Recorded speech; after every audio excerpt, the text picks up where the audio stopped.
but I definitely will be involved in practices. I'll be around during games. I'm looking forward to the group that we have. Do you do a lot of looking at what's going on with other teams too? Because there's a whole bunch of free agents outside of what you have. Yeah, I mean, you're always. I love the game. I'm a fan of the game. I followed the game. Even last year when I was out, I was able to follow and watch a lot of games. But I think going into this summer, we had a tremendous amount of flexibility, and we've added very important pieces to our team. I think Ernie and his staff has done a good job of bringing a lot of guys that we're excited about, that have high character, that are very highly competitive, and you win with guys like that. And we also have spots available going into this summer league. Who knows? We might find somebody on our team now, or we might find somebody on other teams that are free agents to pick up. There's always a spot. I was in that position 1,000 years ago myself, and you just have to compete and work hard. You never know what happens. What do you think, though, you guys are missing, or can you assess that yet? Do you need more veterans? Do you need a particular style of play that you currently don't see on the 12, 13 guys? Yeah, I like the versatility the team has.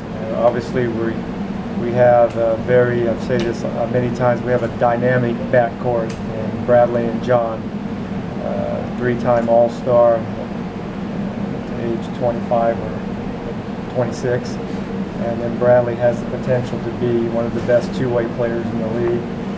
And our bigs, we got bigs that can run up and down the floor from rim to rim as well as anybody. And I thought the trade they made last year was an important pickup going forward with Keith. I think his ability to present matchup problems is an asset that we like. But we have a lot of important pieces that can move and interchangeable parts. We got guys that can defend multiple positions. We want to be a defensive team that can score, not a scoring team that plays defense when it scores. So, and there's a big difference between that. But I think we have the pieces and the versatility and a good mixture of veterans with younger players. What is yesterday? Jerome Eddie and Marquise Mars said to me that the way you run things is really like militaristic. It's actually what they use. Which, yes, they did. They said militaristic.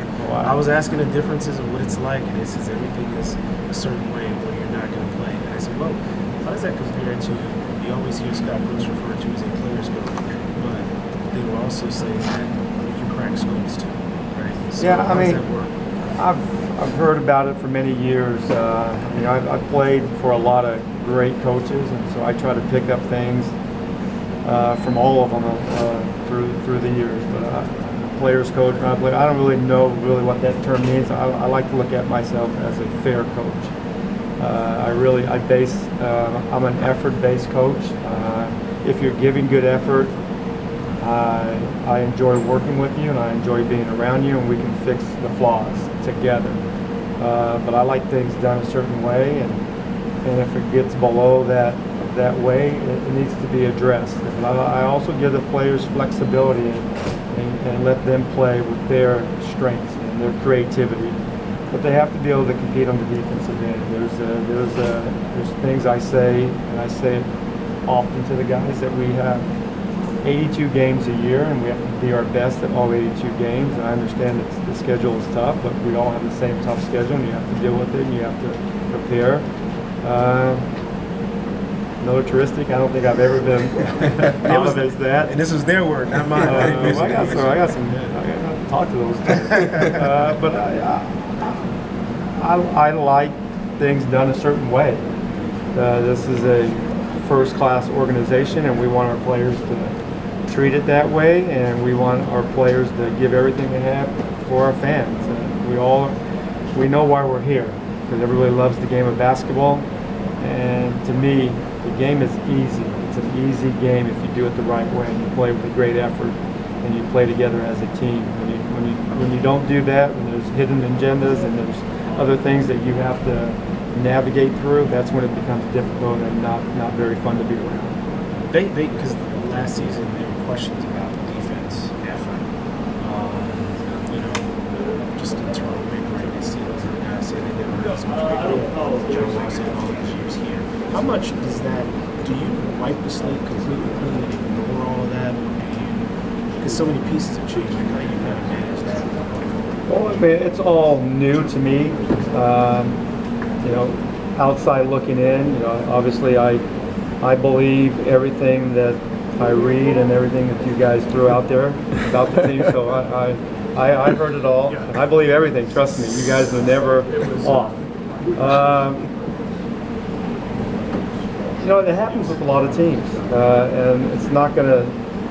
It's not. I don't look at it as a negative if it's done in the correct way, because you're going to have some heated discussions from a coach to the player, from your best players with one another, from the players that are their role players. You want a competitive environment, and it's not going to be every day. Is not going to be, you know, Pleasantville. It's going to be.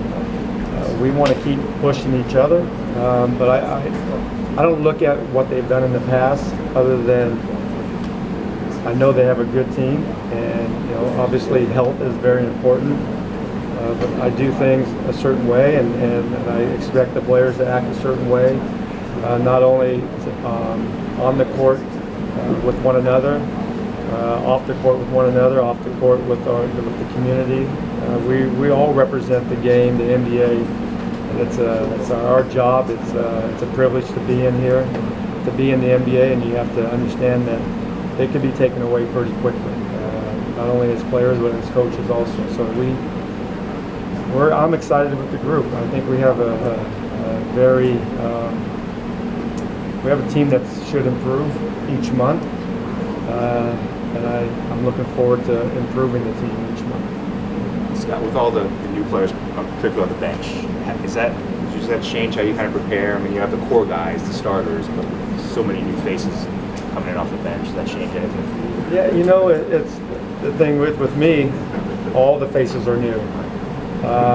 But I understand in this league you need good players, and we have that. And you need players that have been around some continuity, and we have that. And they just haven't been around myself and our coaches and our system. But you know, we're going to have that. But you will hear this many times, and you will get tired of it. We will not make excuses. We are a no excuse team. Schedule, injuries, it's all part of the game. You know, we all have to deal with that, and our job is to put 5 guys on the court that are going to compete for each other. And end of the day, that's what we want to be known as a hard-working team that plays together. Due to limited time, practice time, players playing together for the same time, what do you try to get out of Summer League in general?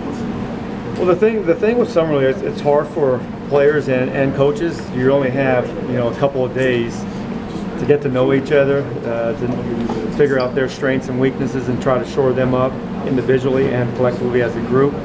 So I've always had a philosophy: keep it real simple and give them enough that they can become really comfortable with and good in this short period of time. And you don't want to complicate it and clutter their brains, and you want them to just focus on, you know, a few things. And I think that's what we've got to accomplish these last 3 or 4 days and going forward. Thanks, guys. Thank you. Thanks, Coach. Appreciate it.